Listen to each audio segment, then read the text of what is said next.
What happens when you are in stress? Your heart rate goes up, your breathing can increase. So, and what happens inside?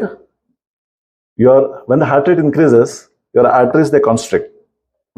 So it's not a very good cardiovascular situation. So with chronic stress, this can be very detrimental to health. But if you change your mindset towards these observations, for example, if the heart rate is high, if you say that, okay, my body is preparing for this stressful situation. If you're hyperventilating, if you say that my brain is getting more oxygen so that I can deal with this current stressful situation. So changing the way you think can change the response that body gives to this stressful situation. For example, they did studies to find out that when you have a positive outlook towards the bodily changes of stress, the arteries did not constrict as much. So that's a better cardiovascular profile, isn't it? So you can't give up what you're doing, but you can change the way you look at things. You can change the way you are interpreting things. Say, for example, even when we are in a joyful situation, if you are doing some trekking or if you are doing some adventurous activity, your heart rate goes up. Yeah. So, not only are those activities, are they harmful for you? Are they detrimental for you? Not necessary, because you are enjoying those activities. So, if you learn to make stress as your friend rather than enemy, your body responses will change. That is the most important point I wanted to make. If you are in a stressful situation, so you have to deal with it. So there are two ways in which we deal with stress.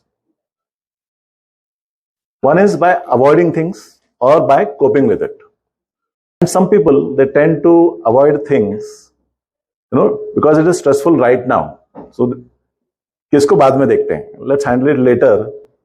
But very often, that is called procrastination, and that is often a common cause for increased stress later on, because things pile up and ultimately you have to do things.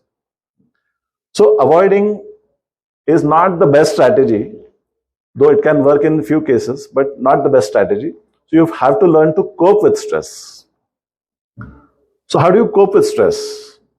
The most important education that anybody should receive is to learn how to manage your thoughts, feelings, and behavior. So what happens? What happens when a situation comes? You perceive the situation, you feel something, you feel some emotions. Either you may be anxious, or you may be angry, or you may be okay with the situation. You may be surprised with the situation. So different emotions are elicited with situations. But the same situation may elicit different reactions in different people. So what is the main thing then? Is the situation responsible for the emotions, or how the individual person, interprets the situation? That is what is leading to those feelings experienced. So how does one interpret a situation? So we tell ourselves something about the situation. That is called as a self-talk. So if we examine our self-talk, it could be encouraging self-talk, it could be a discouraging self-talk, it could be a self-punitive self-talk also. So depending on the choice of self-talk that you encourage in your mind, you are going to perceive things. So if you are stressed, if you are experiencing negative emotions, emotional turbulence, turmoil, examine your self-talk. So examine your self-talk. Often the self-talk is so automatic, it comes naturally because of years of rehearsal. There's a particular way in which we react to things. So what does that automatic self-talk, what is it because of? It is often because of our past experiences, the way we have interpreted things in the past, faced consequences of situations in the past. So these things, they help us to develop belief systems. So all of us, we have belief systems about many things, everything almost. So if we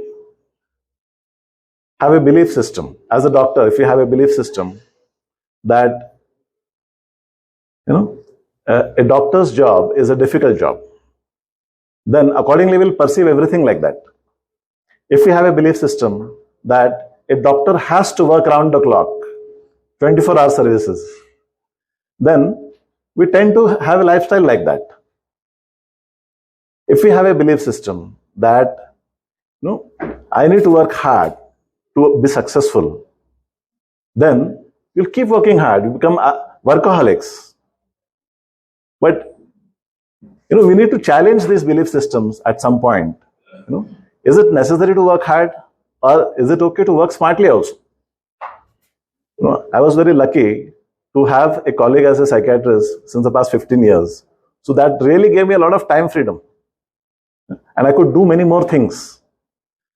So this insecurity, if I have a colleague to work with me, my work will get shared, the money that I'll earn, that will get shared. All these belief systems you need to challenge. See, you may share some money, but you'll buy time. And time is, I think, the newest riches. Who is rich, who has time, is the actually rich person, and who knows what to do with the time. Be more realistic, be more rational, more logical. That will definitely reduce your stress. So, summarizing, the other way of developing good coping skills is to build up your resilience. So to build up resilience, you need to change your lifestyle. Exercise, mind management, yoga, pranayam, meditation, balancing the roles that you are playing, giving time to your relatives, to family members, to your friends, and managing your time and priorities well. Delegating work would definitely go a long way in building your resilience. Thank you.